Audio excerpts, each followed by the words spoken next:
Bismillahirrahmanirrahim. Kita masuk pada tajuk hikmah di sebalik ujian. Okey. Yang pertama, hikmah yang pertama iaitu kita dapat tingkatkan darjat. Kan? Allah tingkatkan darjat kita, tingkatkan keimanan kita dengan banyakkan bersabar ketika diuji. Dalam Quran Allah sebutkan dalam surah Al-Ankabut ayat 9, Allah kata, ahasiban nasu ay yutraku ay yaqulu amanna wa hum la yuftanun. Maksud dia, apakah manusia itu mengira bahawa mereka dibiarkan saja mengatakan kami telah beriman sedangkan mereka tidak diuji. Nampak? Ayat ni Allah kata apa? Allah kata kalau kita ni beriman, kita ni akan diuji. Orang kata orang gila tak diuji, Ustaz. Tak ada mana orang gila pun diuji, tuan-tuan. Orang gila diuji dengan cara macam mana? Dengan nak cari makan.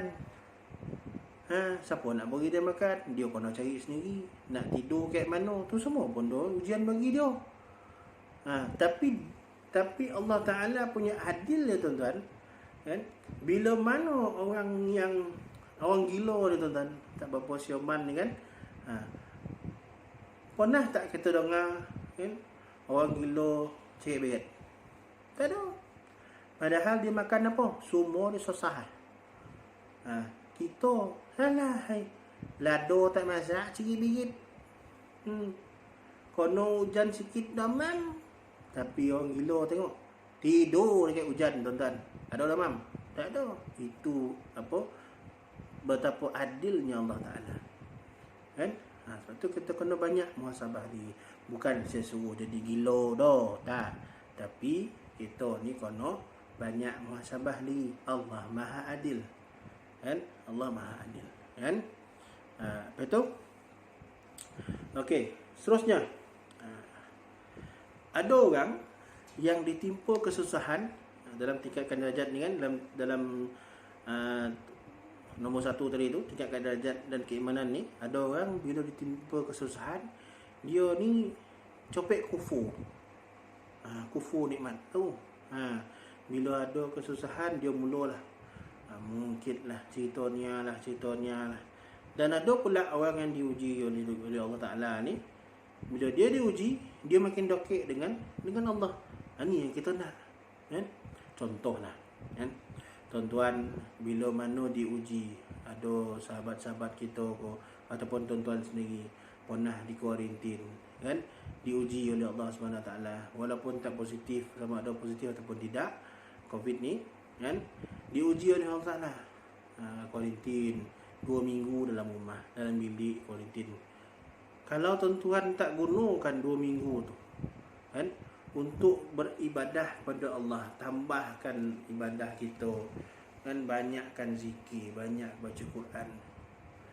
Dengan kita buat kuarantin tu dengan cara yang dengan cara yang salah, kan, bersuka ria, buat bodoh yang bukan-bukan, rugilah kita, kan, rugilah. Jadi biarlah kuarantin yang dipilih, yang Allah pilih kita, untuk bukan kita minta lah. Kalau seandainya Allah dah kata kun fayakun, Allah kata kita di kuarantin, kan, gunakan masa tu untuk ibadah pada Allah Subhanahu Wa Taala, kan. Okey, tu yang pertama. Yang kedua, yang kedua, Allah bagi musibah ni, kan, hikmah musibah ni. Sebab apa? Allah bagi musibah ni untuk Allah elakkan musibah yang ujian yang lebih besar. Allah bagi satu ujian untuk elakkan ujian ataupun musibah yang lebih besar. Contoh ya. Tuan-tuan dah siap nak pergi kenduri sebelum PKP lah. Nak pergi kenduri kahwin ke apa-apa, kan? Tiba-tiba kunci kereta hilang. Itu musibah tau. Itu ujian untuk kita, kan? Kunci kereta hilang, entah mana dia, ni lah itulah, habis dia selongkai. Semua satu rumah tu dia cari, kan? Habis semua dia selongkai, dia cari, Tak jumpa-jumpa. 20 minit lewat untuk pergi kenduri. Kita ni muka masam ni, nak mencari cari tak jumpa. Jadi ditakdirkan oleh Allah, lepas 20 minit jumpalah kunci tu. Kita pun masuk dalam kereta, hamun semua orang dalam rumah tu semua masuk kereta, tutup kereta kuik-kuik, tanda marah. Kita pun mulakan perjalanan sampai di satu tempat, kan, ada aksiden, ada kemalangan maut, kan, masuk dalam gaung ke apa ke. Kita pun tanyalah dekat polis tu, tuan, bila berlaku ni, apa jadi tu? Aduh, untuk kata ada aksiden tu cik, masuk dalam gaung lah, baru ni 20 minit dah lepas tu. Agak-agak lah tuan-tuan. Kalau Allah jumpakan, Allah tak takdirkan, Allah tak alihkan musibah tu, musibah yang kecil tadi, hilang kunci tadi, entah kita yang dalam gaung tu. Sebab tu kita tuan-tuan, bondo musibah datang ni, sama ada kecil ataupun besar, kono banyak muhasabah diri, banyak syukur, cari hikmah daripada ujian tu, kan? Allah nak alihkan kita sebenarnya. Kadang-kadang kita tak perasan, kita duk menyalahkan orang, ni tak boleh, tu tak boleh, kan? Itu kadang-kadang apa, contohlah, kan, minta maaf cakaplah, ada yang sekarang ni Covid, kan, masa musim Covid ni, tuan-tuan yang tak boleh pergi masjid, yang bukan AJK tapi selalu pergi masjid, kan, janganlah tuan-tuan bergaduh sesama sendiri, kan. Isu pergi masjid ni tuan-tuan adalah isu sensitif.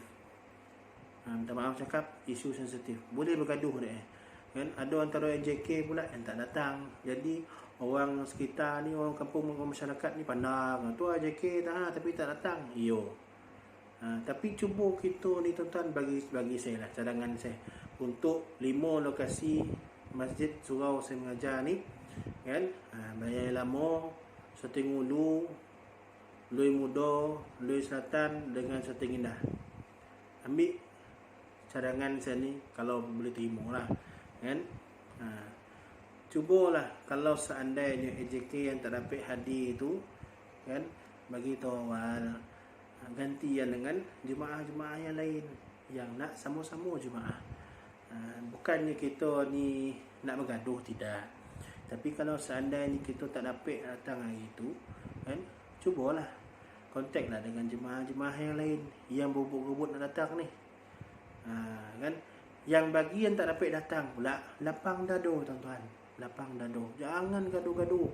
Ini pernah saya dengar, bukan kat Sydney dah, kat tempat lain, sampai bergogar pintu masjid tu, digogar, tuntang digogar. Tak elok pandang ni orang, kan. Pakai kopiah elok-elok, pakai apa ni, baju Melayu, baju jubah, goyang-goyang, kan, pagar masjid. Tak elok pandang ni orang, kan. Tuan-tuan, kalau seandainya, kan, hari ni ataupun hari yang seterusnya kita tak dapat sembahyang jemaah, tapi tuan-tuan boleh jemaah dekat rumah. Kita tak dapat sembahyang Jumaat, tapi tuan-tuan boleh donga, kan, boleh donga apa ni, khutbah, walaupun kat masjid tu tak terdengar speaker, kan. Buka TV 1, time sembahyang buka TV 1, donga, donga apa ni, khutbah, boleh donga, kan. Minta maaf saya minum juga.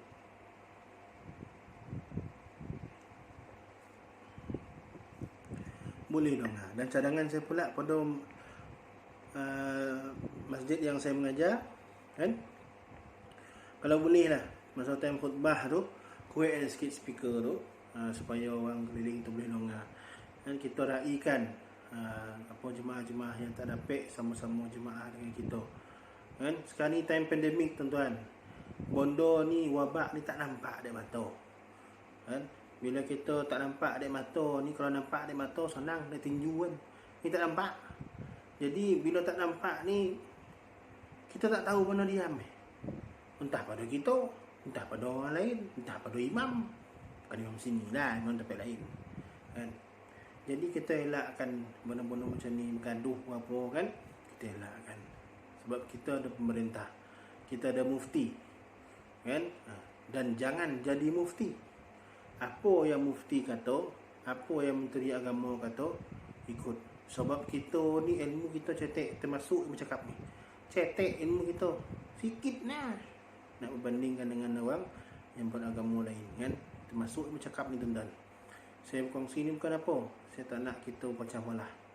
Sama-sama kita ikut kita punya pemerintah, sama-sama lah kita taat dengan mufti-mufti. Kan? InsyaAllah. Okey.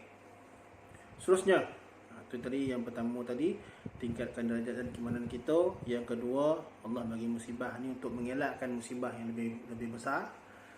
Dan yang ketiga ni sebagai penghapus dosa.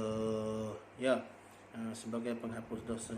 Allah turunkan ujian ni kan, untuk kita ni dia tengok sejauh mana kita terima ujian tu. Allah nak tengok sejauh mana kita terima ujian tu. Kita terima dengan cara yang macam mana? Sebab dalam Quran pun kan, Allah dah sebut dah. Setiap kali kita baca Yasin, kita baca tahlil tu kan. Allah dah sebut di situ dah. La yukallifullahu nafsan illa wus'aha. Maksudnya, dan Allah takkan turunkan. La yukallifullahu nafsan illa. Kan? Allah takkan turunkan ujian tu kan, pada orang yang wus'aha, tak mampu. Kan? Situ dah kita dah faham dah. Bondo yang Allah turunkan ni adalah bondo yang kita mampu buat. Jadi sama-sama lah kan, kita hapus apa ujian sebagai penghapus dosa. Orang kata macam domam lah contoh kan. Domam sakit urik ni. Orang tua-tua kata dulu tak apalah, domam sikit je terhapus dosa dah Tentulah kan, terhapus dosa kan. Selalu kita rasa kita ni hebat. Kita sehat, kita kuat kan. Saya alhamdulillah Ustaz. Cik mani semua tak ada ni. Semua elok sihat. Tiba Allah bagi ujian supaya apa? Supaya Allah nak tengok kita ni macam mana kita terima ujian. Dulu kita sehat elok, togap tiba terima ujian kan, remote sebelah paha pun tak dapat ambil. Tolonglah ambil sakit. Padahal sebelah paha tak dapat ambil. Macam tu lah cerita. Kan? Okey.